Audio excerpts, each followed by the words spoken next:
드라마요? 그건 아시아 시장용 콘텐츠 아닌가요? 헐리우드가 굳이 한국을 배경으로 삼을 이유가 있나요? 2023년 로스앤젤레스 엔터테인먼트 컨퍼런스에서 한 프로듀서가 의아해하며 물었습니다. 옆에 있던 영화 평론가들도 고개를 끄덕였죠. 맞아요. 아시아 시장을 공략하려면 중국이나 일본을 선택하는 게 더 효율적이지 않을까요? 한국은 시장 규모가 작잖아요. 회의장엔 한국 콘텐츠가 일시적 유행일 뿐이라는 분위기가 지배적이었습니다. K-팝은 재밌고 K-드라마는 중독성이 있지만 그게 헐리우드 메인스트림에 영향을 줄 정도는 아니라는 거죠.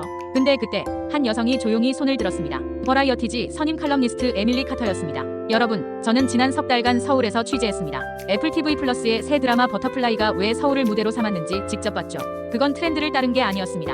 한국은 이제 세계 문화의 기준이 되었어요. 노래방, 편의점, 거리 음식 하나하나가 글로벌 감성이 됐습니다. 여러분이 보지 못한 사이 K는 더 이상 아시아 문화가 아니라 세계의 언어가 됐어요. 회의장이 술렁였습니다. 프로듀서가 반박하려 했지만 에밀리가 계속 말했어요. 저는 20년간 헐리우드를 취재했습니다. 수많은 트렌드를 봤죠. 하지만 K처럼 단순한 유행을 넘어 문화 그 자체가 된 경우는 처음입니다. 이건 버블이 아니에요. 새로운 시대의 시작입니다. 지금 이곳은 2023년 로스앤젤레스 엔터테인먼트 컨퍼런스, 헐리우드 제작자들과 평론가들이 모인 자리. 과연 그곳에서 무슨 논쟁이 벌어지고 있던 걸까요? 그 이야기 지금 시작합니다. 전 에밀리 카터입니다. 버라이어티지에서 20년간 헐리우드 엔터테인먼트를 취재해왔어요. 영화 시사회부터 드라마 제작 현장까지 미국 엔터테인먼트 산업의 흐름을 지켜봤죠. 그런 제가 한국에 관심을 갖게 된 건 넷플릭스 때문이었습니다. 2021년 오징어 게임이 전 세계를 강타했어요. 처음엔 단순한 히트작이라고 생각했죠. 근데 그 뒤로 계속 한국 콘텐츠가 쏟아졌습니다. 지옥, 더글로리, 피지컬 원제로 하나같이 글로벌 차트를 휩쓸었어요. 그러다 2023년 애플 TV 플러스가 새 드라마 버터플라이를 공개했습니다. 첫 티저를 봤을 때 전 깜짝 놀랐어요. 주인공이 서울 노래방에 들어서는 장면이었거든요. 화면엔 형광등 불빛 아래 좁은 복도, 벽에 붙은 한글 간판, 그리고 노래방 문을 여는 순간 들리는 블랙핑크의 곡. 주인공은 총을 든 전직 요원이었고 배경은 완벽한 서울이었습니다. 전 그 장면을 보며 생각했어요. 왜 서울일까? 왜 헐리우드 드라마가 한국을 무대로 삼았을까? 궁금증이 폭발했죠. 그래서 직접 가보기로 했습니다. 서울에 도착한 건 봄이었어요. 인천공항에서 택시를 타고 시내로 들어가는데 창밖 풍경이 낯설지 않았습니다. 오히려 익숙했어요. 왜냐하면 전 이미 수많은 K-드라마와 K-팝 뮤직비디오에서 이 거리를 봤으니까요. 홍대 거리를 걸었습니다. 카페, 음식점, 옷가게, 젊은이들이 북적이는 활기찬 거리였죠. 근데 신기한 건 이 모든 게 제겐 낯설지 않다는 거였어요. 넷플릭스에서 본 그 거리, 인스타그램에서 본 그 카페, 전 이미 서울을 알고 있었습니다. 다음 날 버터플라이 제작진을 만났어요. 촬영 현장을 취재하기로 했거든요. 강남의 한 노래방이었습니다. 바로 티저에 나왔던 그곳이죠. 세트가 아니라 진짜 노래방이었어요. 제작진이 설명했습니다. 우린 가짜를 만들고 싶지 않았어요. 진짜 한국의 노래방, 진짜 한국의 분위기를 담고 싶었죠. 감독은 한국계 미국인이었고 프로듀서도 한국에서 오래 살았던 사람이었어요. 왜 서울을 배경으로 선택하셨어요? 제가 물었습니다. 감독이 미소 지으며 대답했죠. 왜냐하면 서울은 이제 글로벌 도시니까요. 뉴욕, 런던, 도쿄와 같은 급이에요. 아니, 어떤 면에선 더 매력적이죠. 어떤 면에서요? 에너지예요. 서울엔 에너지가 있어요. 낮과 밤이 다르고 전통과 현대가 공존하고 혼돈 속에 질서가 있죠. 그 복잡함이 드라마틱해요. 헐리우드가 찾던 바로 그 감성입니다. 촬영을 지켜보며 전 깨달았습니다. 이건 단순히 한국을 배경으로 쓴 게 아니에요. 한국 그 자체가 스토리의 핵심이었습니다. 노래방의 형광등, 편의점의 삼각김밥, 거리의 호떡 냄새, 모든 디테일이 살아있었어요. 예전 헐리우드는 아시아를 어떻게 그렸을까요? 전 기억해요. 용이 나는 판타지 같은 중국, 사무라이와 게이샤의 일본, 실제 아시아가 아니라 서양인이 상상한 아시아였죠. 근데 버터플라이는 달랐습니다. 여기엔 용도 없고 사무라이도 없었어요. 대신 편의점에서 라면 끓여 먹는 장면, 지하철 안에서 폰 보는 사람들, 새벽 배달 오토바이 소리, 진짜 한국이었습니다. 어느 날 세트장에서 소품팀과 이야기했어요. 그들이 보여준 건 빨간 고무장갑, 스테인리스 젓가락, 김치통이었습니다. 이런 디테일이 중요한가요? 제가 물었죠. 소품 담당자가 대답했습니다. 물론이죠. 한국 사람들은 이런 걸 보고 진짜인지 가짜인지 바로 알아요. 우린 존중받고 싶어요. 한국 관객들한테도, 전 세계 관객들한테도. 그 말이 제 가슴에 와닿았습니다. 존중. 바로 그거였어요. 예전 헐리우드는 아시아를 이국적인 배경으로만 썼어요. 근데 지금은 달라요. 한국을 하나의 문화로, 하나의 정체성으로 존중하는 거죠. 취재를 계속하면서 전 놀라운 걸 발견했습니다. 한국이 이제 하나의 브랜드가 됐다는 거예요. K-팝, K-드라마, K-푸드, K라는 접두사 하나가 브랜드 가치를 만들어냈습니다. 로스앤젤레스의 한 슈퍼마켓을 취재했을 때였어요. 아시아 식품 코너에 비비고 만두가 있었습니다. 옆엔 일본 교자도 있었죠. 근데 놀랍게도 비비고가 더 많이 팔리고 있었어요. 직원에게 물었습니다. 왜 비비고가 인기예요? K푸드니까요. 사람들이 K드라마 보고 한국 음식에 관심 갖게 됐어요. 이제 비비고는 프리미엄 브랜드예요. 프리미엄. 그 단어가 인상적이었습니다. 몇 년 전만 해도 한국 제품은 저렴한 대체품이었어요. 근데 이젠 프리미엄이 됐죠. K라는 접두사 하나가 가격을 올렸습니다. CJENM 미국 지사를 방문했어요. 그들은 넷플릭스, 아마존과 공동 제작을 하고 있었습니다. 한국 콘텐츠의 경쟁력이 뭐라고 생각하세요? 제가 물었죠. 마케팅 디렉터가 대답했습니다. 디테일이요. 한국 제작진은 디테일에 미쳐 있어요. 소품 하나, 대사 한 줄도 대충 안 해요. 그 완성도가 글로벌 시장에서 먹히는 겁니다. 하지만 예산은 헐리우드보다 적잖아요. 맞아요. 근데 우린 돈으로 해결 안 해요. 창의력과 열정으로 해결하죠. 밤샘 작업도 많고 수정도 수없이 해요. 그 진심이 화면에 담기는 겁니다. 전 고개를 끄덕였습니다. 진심, 바로 그거였어요. 한국 콘텐츠엔 진심이 있었습니다. 돈 때문에 만드는 게 아니라 정말 좋은 걸 만들고 싶어서 만드는 거죠. 애플 TV 플러스의 또 다른 히트작 파친코를 취재했습니다. 제1교포 이야기를 다룬 드라마였죠. 한국계 배우들이 주연이었어요. 세트장에서 한 배우와 인터뷰했습니다. 파친코를 선택한 이유가 뭐예요? 배우가 잠시 생각하더니 대답했어요. 제 할머니 이야기니까요. 저도 한국계 3세예요. 이민자의 삶, 그 아픔과 희망을 보여주고 싶었어요. 개인적인 이야기네요. 네, 근데 그게 보편적이기도 해요. 전 세계 누구나 공감할 수 있는 가족의 이야기죠. 한국적이지만 동시에 인간적인 거예요. 파친코는 대성공이었습니다. 에미상 후보에도 올랐죠. 평론가들은 극찬했어요.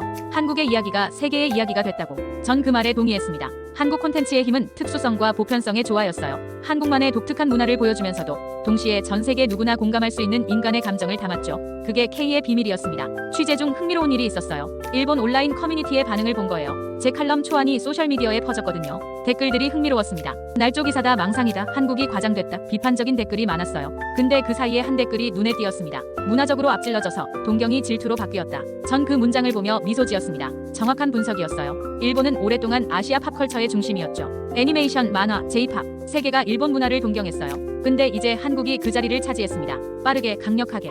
그게 받아들이기 어려운 거죠. 이해합니다. 변화는 항상 저항을 낳으니까요. 하지만 현실은 명확했어요. 넷플릭스 글로벌 톱10에 한국 드라마가 항상 있고 빌보드 차트에 K-팝이 오르고 헐리우드에서 한국 배우를 캐스팅하죠. 이건 숫자가 증명하는 사실이었습니다. 서울대학교 문화평론가 윤석진 교수를 인터뷰했어요. K의 성공 비결이 뭐라고 생각하세요?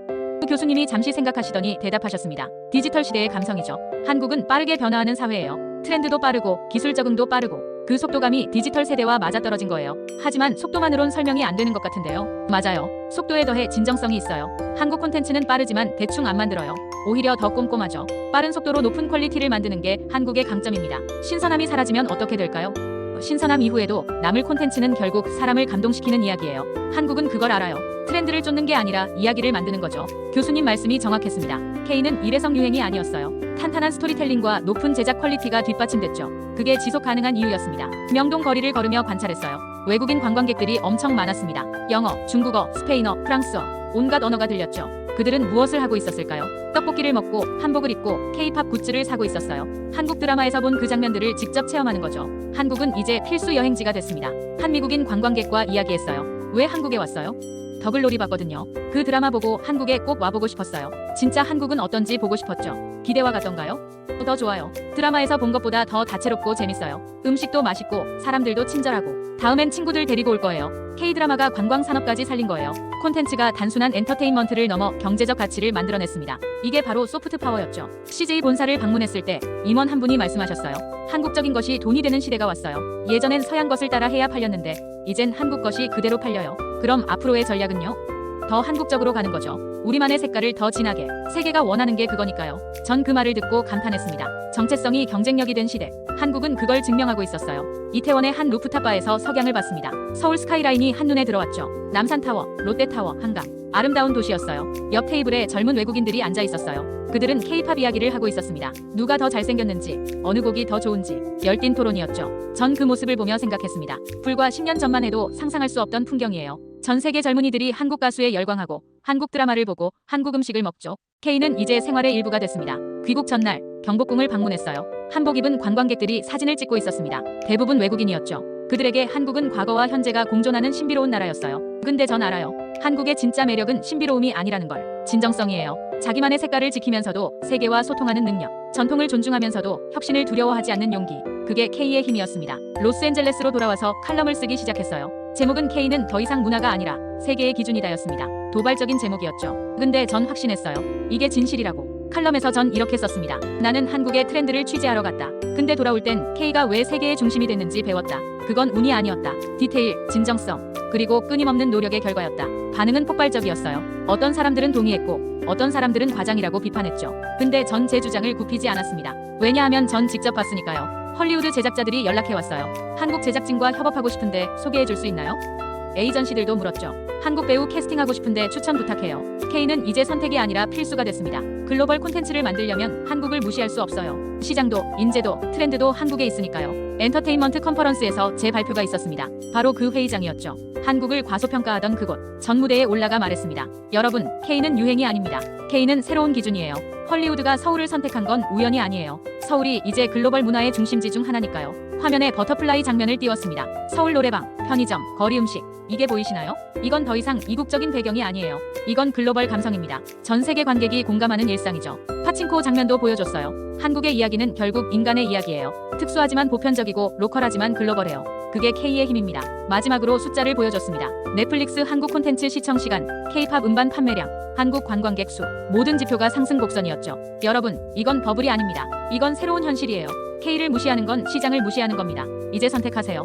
K와 함께 갈 건지 뒤처질 건지. 박수가 터져 나왔습니다. 물론 회의적인 표정도 있었어요. 근데 상관없었습니다. 시간이 증명할 테니까요. 며칠 뒤 일본 언론에서 제 칼럼을 비판하는 기사가 나왔어요. 과장된 분석, 한국 편향적 같은 표현들이었죠. 전 웃으며 읽었습니다. 비판하는 건 자유예요. 근데 사실은 바뀌지 않아요. 한국 콘텐츠는 계속 세계를 사로잡고 있고 K는 계속 성장하고 있죠. 부정한다고 현실이 사라지는 건 아니에요. 지금도 전 한국 뉴스를 챙겨봅니다. 새로운 드라마, 새로운 영화, 새로운 K-팝 그룹 끊임없이 나오죠. 그 창작 에너지가 놀라워요. 헐리우드는 이제 한국을 주목하고 있습니다. 단순히 시장으로서가 아니라 창작의 파트너로서요. 한국 감독, 한국 작가, 한국 배우 모두가 헐리우드에서 활약하고 있어요. 이건 시작일 뿐입니다. K의 영향력은 계속 커질 거예요. 왜냐하면 한국은 멈추지 않으니까요. 계속 새로운 걸 만들고 계속 도전하고 계속 진화하죠. 제 책상 위엔 서울에서 찍은 사진이 있습니다. 밤의 명동거리, 네온사인이 빛나고 사람들이 북적이는 모습. 그 사진을 볼 때마다 생각해요. 저기가 바로 미래의 중심이구나. K는 단순한 문화가 아닙니다. K는 하나의 현상이에요. 작은 나라가 세계를 사로잡은 기적. 근데 그건 기적이 아니라 필연이었어요. 노력과 재능의 결과였죠. 전 제 후배 기자들에게 말합니다. 한국을 주목해. 앞으로 10년, 20년 K는 계속 세계를 이끌 거야. 그 흐름을 놓치지 마.